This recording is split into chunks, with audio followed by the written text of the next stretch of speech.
चलिए तो आज हम लोग पढ़ते हैं पहला चैप्टर। पहला चैप्टर कहाँ से आ गया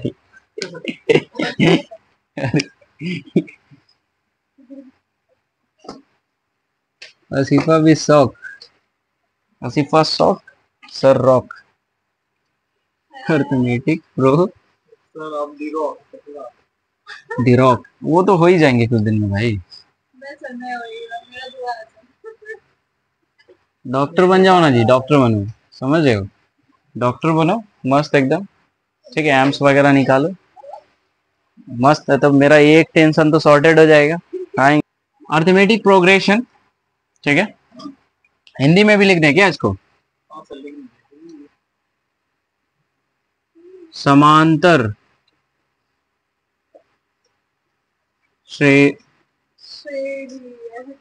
श्रेणी, ठीक है, समांतर श्रेणी कहते हैं इसको, ठीक है।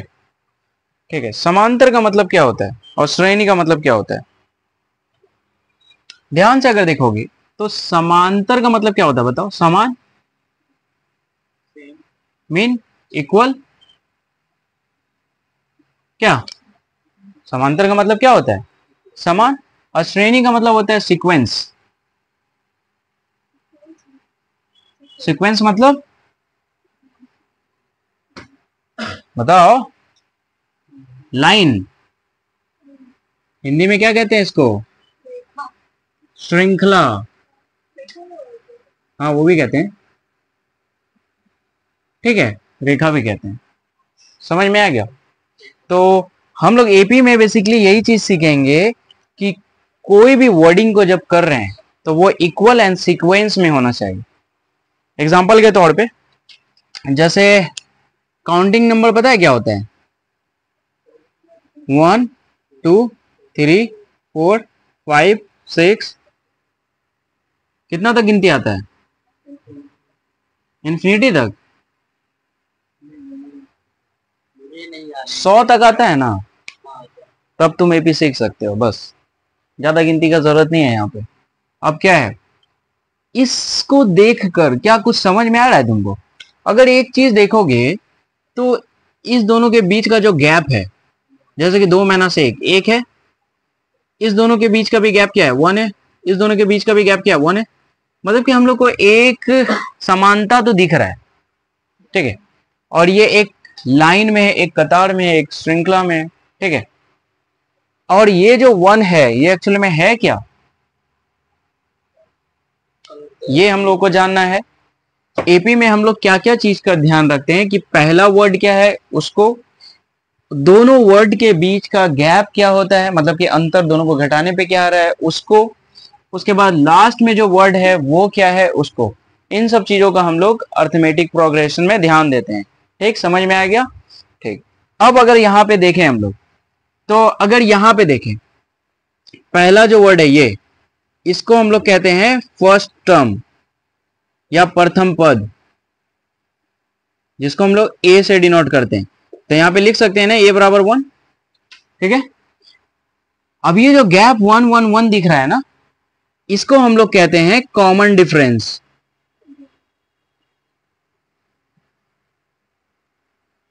जिसको हिंदी में सार्व अंतर कहते हैं, डिनोट करते हैं डी से। ये कॉमन डिफरेंस कैसे आता है? मान लो कि ये पहला वाला A1 है, दूसरा वाला A2 है, A3 है, A4 है, सो ऑन, इस तरह से जा रहा है। तो कॉमन डिफरेंस निकालने का तरीका है कि हमेशा दूसरे वाले को पहले वाले में से घटाना है। जैसे A2 - A1 घटा दो, या A3 - A2 घटा दो, या A3 - A4 घटा दो। इन सभी को किसी को भी घटाओगे तो आएगा 1 ही, सॉरी A4 - A3, है ना, बड़े वाले में से छोटे वाले को, सबका जो अंतर है घटाओगे तो 1 ही आएगा। यही इसका क्या होता है? कॉमन डिफरेंस होता है। मान लो कि ये वर्ड कहां तक जा रहा है? 20 तक जा रहा है, ठीक है। ये लास्ट वाला जो है, अगर ये A1 है, A2 है, A4 है, डॉट डॉट डॉट, ये कहां तक जाएगा? AN तक, है ना। तो इसको हम लोग कहते हैं लास्ट टर्म, लास्ट टर्म या अंतिम पद। इसको AN से डिनोट करते हैं, TN से डिनोट करते हैं, ठीक है, दोनों से डिनोट कर सकते हैं। अब होता क्या है, क्या बोलो, यहाँ पे लास्ट टर्म क्या है 20। ये समझ में आया? बेसिकली ये चीज हम लोग समझते हैं। अच्छा, ये जो नंबर है ये एपी में है कि नहीं ये कैसे पता चलेगा? देखो, कोई भी वर्ड अगर ऐसे दिया हुआ है, मतलब कि कोई भी सीक्वेंस इस तरह का दिया हुआ है, एपी में पता करने का बस एक काम करना, उसका सार निकाल लेना। ये common difference A2 minus A1, A3 minus A2, A4 minus A3, अगर सबका वैल्यू 1 1 1 1 आ रहा है, सब नंबर के बीच के गैप का, तो वो एपी में है। ये समझ में आ गया? अर्थमेटिक प्रोग्रेशन में कुछ बेसिक चीज, अभी और भी चीजों के बारे में सीखेंगे। ये समझ में आ गया? उतार लीजिए इसको। ठीक है, ये तो बेसिक समझ में आ गया। तो बेसिक्स को थोड़ा सा और आगे बढ़ाते हैं। देखो, अर्थमेटिक प्रोग्रेशन में मतलब कि मान लो कि A1, A2, A3, A4, A5, A6, A7, ये सभी क्या है बताइए? अर्थमेटिक प्रोग्रेशन मतलब कि एपी का टर्म्स है। इसको अगर हम लोग जनरल फॉर्म में लिखे तो कैसे लिख सकते हैं? देखो समझना। अरे यार, जनरल फॉर्म, ये जो A1 है ना, अभी हम लोग एक चीज देखें सारवंतर के बारे में बात करें। कॉमन डिफरेंस डी होता है, सब में समान होता है। तो ये जो A1 है इसको अगर हम ऐसे लिख लें A, ठीक है, A2 को हम लोग लिख लेते हैं A प्लस डी, ठीक है। A1 को A माने, A2 को A प्लस डी माने, A3 को क्या लिखेंगे बताओ? A plus 2D। A4 को क्या लिखेंगे? A प्लस 3D, उसके बाद A plus 5D, so on. अच्छा 4D, ठीक है। और इसको क्या लिख सकते हैं? A प्लस, ध्यान से देखोगे, यहां से देखो एक चीज, A1 बराबर A आया, A2 बराबर A प्लस डी आया, A3 बराबर A प्लस 2D आया। मतलब यहां से एक घटता जा रहा है ना, है ना? समझ में आ रहा है? एक घटता जा रहा है। इसका मतलब अगर इसका हम लोग जनरल फॉर्म में लिखें इसको, तो इस तरह से लिख सकते हैं A प्लस, ये यहां पे 4 था तो 3, मतलब कि 4 माइनस 1 रहा होगा। यहां पे n है, इसका मतलब यहां पे n माइनस 1 रहा होगा। This will be the general form of arithmetic progression. ठीक, ये समझ में आया क्या? बोलिए, समझ में आया ये? अब ये कैसे आया ये समझ में आ गया आप लोगों को? या बताना पड़ेगा? ये समझ गया ना? चलो फिर भी एक एग्जांपल देखते हैं हम लोग। देखो यहाँ पे जैसे कि 2 है, 4 है, 6 है, 8 है, 10, सो ऑन। ठीक है, ये टर्म है। ध्यान से देखना, ए को हम लोग फिक्स कर देते हैं, A2 है, ठीक। ये अच्छा, इसको मान लेते हैं पहले A1, A2, A3, A4, A5, है ना? ध्यान से देखो, इस A को, A1 को हम लोग क्या लिख सकते हैं? मान लेते हैं कि 2A1 है, तो 2, या A1 को लिखते हैं हम लोग क्या है A, और A2 को क्या लिखते हैं? A प्लस डी, और इसको क्या लिखते हैं? A plus 2D। चलो इसी तरह से सो ऑन कर रहे हैं ना, ज्यादा को नहीं, 3 को भी देखेंगे समझ में आ जाएगा। A को हम लोग फिक्स कर दिए 2, A प्लस डी, डी हम लोग को पता है कैसे आता है। डी हम लोग कैसे निकालते हैं? अभी अभी हम लोग देखे थे, डी का फॉर्मूला होता है A2 माइनस A1, या A3 माइनस A2, या A4 माइनस A3, या मतलब इसी तरह से सो ऑन। तो घटा लो, देख लो। तो यहां पे अगर हम लोग घटाएंगे, 4 माइनस 2 क्या आएगा? 2 आएगा। 3 माइनस 2, ये 6 माइनस 4 क्या आएगा? 2 आएगा।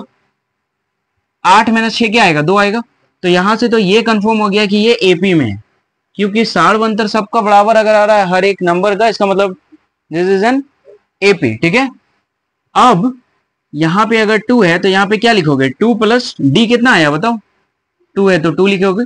इसी तरह से यहां पे 2 प्लस डी कैसे लिखोगे? 2 इंटू 2, ये ब्रेक कर रहे हैं। उसी तरह से इसको क्या लिखोगे? ये 4 है ना, तो 4 को हम लोग कैसे लिखते थे, a + 3d। तो इसको अगर ब्रेक करोगे तो a क्या है हम लोग का 2 + 3 × 2 लिखोगे। मतलब समझ में आया ये ब्रेक किस तरह से हो रहा है, समझ में आया क्या, थोड़ा बहुत भी, अगर ये थोड़ा बहुत भी आपको समझ में आया तो ठीक है, काम हो गया। बाकी कोई दिक्कत नहीं है, थोड़ा सा हो सकता है कि चीजें कॉम्प्लेक्स लगे, बट अभी जब हम लोग प्रॉब्लम करेंगे ना तो वो क्लियर हो जाएगा। ये चीज समझ में आया, जनरल फॉर्म पता चल गया एपी का क्या होता है। अब इसको ही हम लोग क्या कहते हैं, लास्ट टर्म। अच्छा, इसमें एन जो है, एन टर्म्स है, टर्म्स या पद, एन को कहते हैं, एन को, इसमें जो एन है ये पूरा का पूरा एन है जो लास्ट टर्म है, समझ में आया। और ये ए क्या होता है, अभी अभी हम लोग देखे थे, फर्स्ट टर्म, बताओ एन टर्म्स है, अभी देख लिए हम लोग, नंबर ऑफ टर्म्स है ना। एंड डी क्या है, कॉमन डिफरेंस, और आता कहां से कॉमन डिफरेंस ये भी देख लिए, ये सारी चीज समझ में आए, ठीक है। तो ये उतार लो।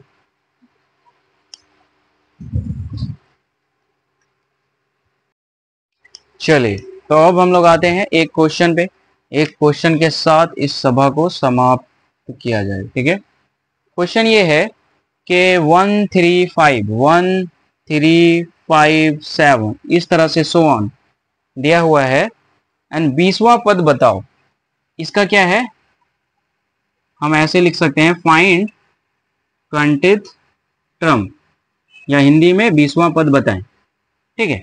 तो ये बना लेंगे तुम लोग खुद से, या हम बता दें, बना लोगे, चलो ट्राई करो इसको, इसको हम नेक्स्ट लेक्चर में बताएंगे।